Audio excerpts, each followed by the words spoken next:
Listen, when the wisdom of God comes upon you, everything becomes a lecturer to you. Everything. You look at the ants, you are learning something. You look at men, you are learning something.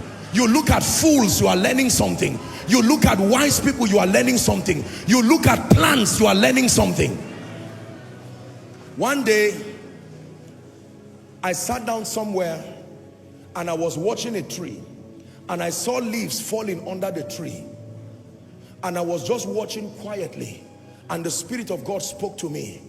He said, what you are learning is called the law of reciprocity, that everything that is feeding you, you must also feed it to remain. The leaves coming from that tree are also falling on the ground. They will become manure. You see that now? Every time you stop feeding, and I heard a man of God say this later, that when you stop feeding what is feeding you, if it dies, you will die.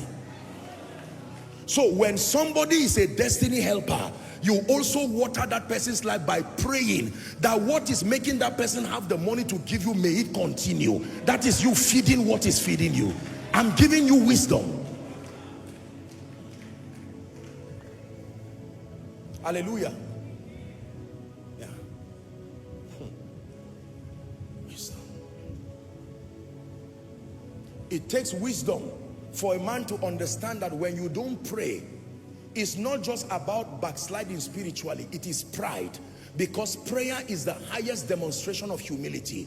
It is proof before God that you are aware that out of the help of God you cannot do much. Prayerlessness is not just sin, it is pride.